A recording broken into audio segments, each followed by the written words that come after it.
Kita yang mengaku diri sebagai pengikut Kristus mestinya mengenal Yesus lebih baik dan lebih akrab, sehingga tidak hanya tersungkur di hadapannya seperti roh-roh jahat itu, tetapi terlebih mau mengikuti Dia dengan sungguh-sungguh dan setia. Kita tidak hanya dituntut untuk menghafal dan menyebut syahadat iman kita, tetapi juga berani. Saudari-saudaraku yang terkasih, berjumpa kembali bersama saya Inspirasiku di Antara. Renungan Harian Kamis 22 Januari, Pekan Biasa yang kedua. Semoga kita bersama keluarga dan komunitas kita selalu dalam keadaan baik, tetap sehat dan bersemangat. Marilah kita mengawali renungan kita hari ini dengan tanda kemenangan Kristus. Dalam nama Bapa dan Putra dan Roh Kudus. Amin. Allah Bapa yang Maha Mulia, Putra-Mu telah Kau utus datang ke dunia untuk menyelamatkan kami dengan sengsara, wafat, dan kebangkitannya. Kuatkanlah kami agar setia mengikutinya dan mempertaruhkan hidup demi kebahagiaan sesama.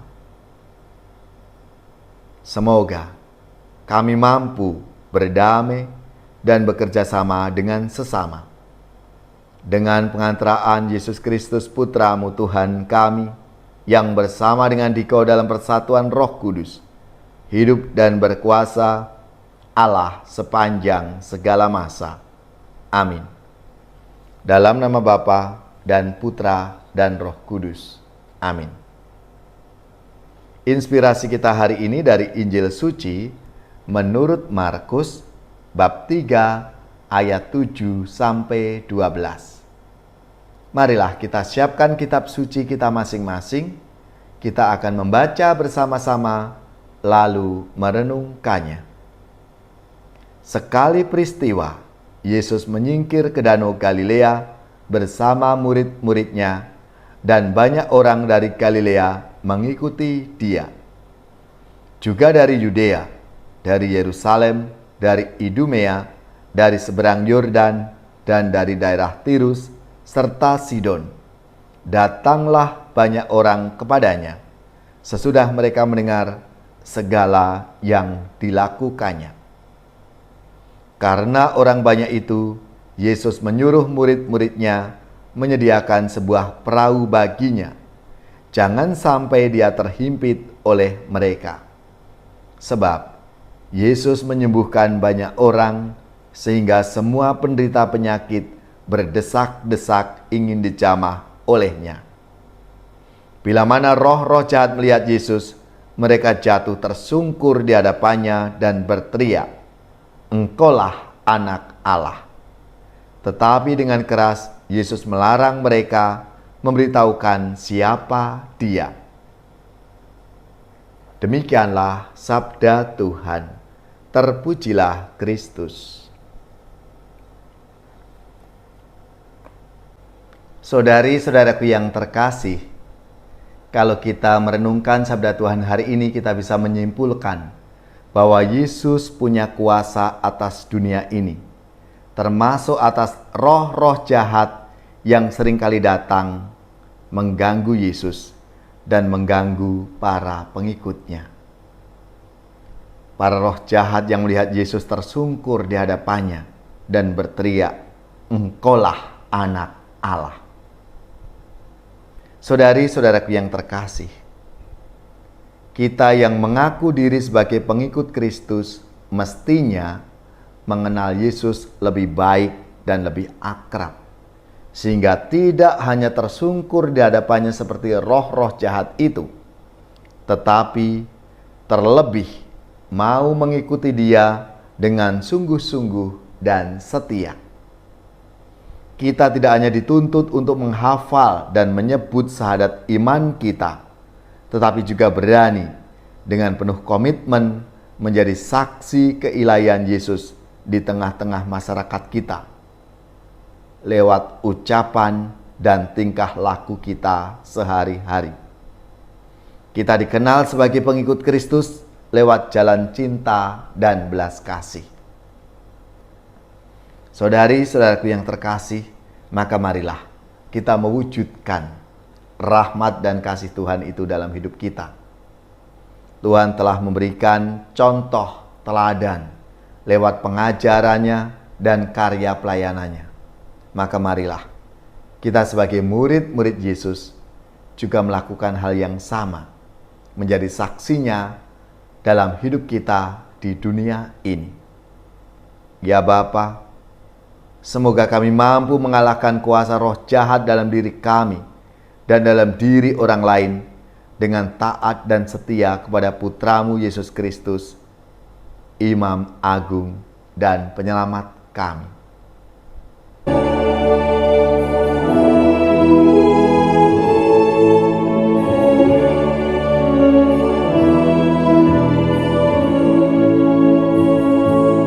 Aku mengasihi Tuhan,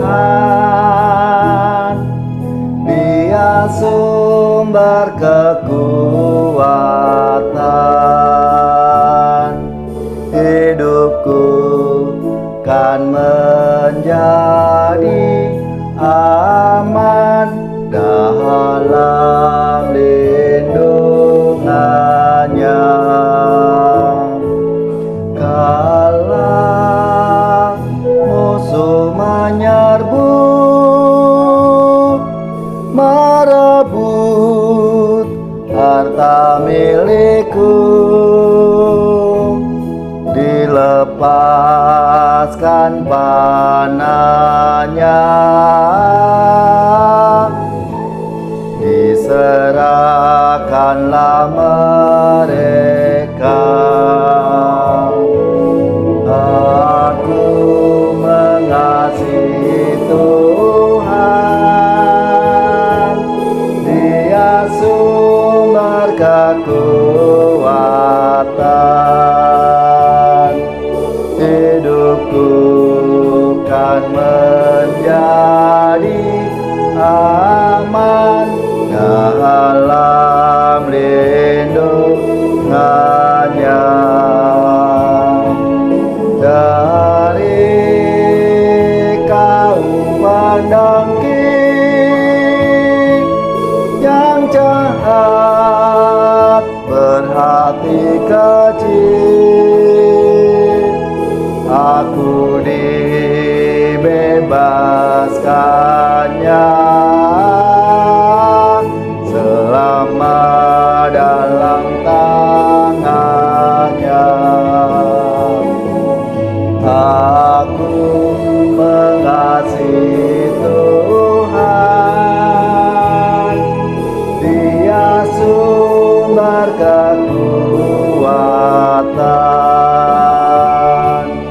Hidupku kan menjadi aman dalam lindungannya.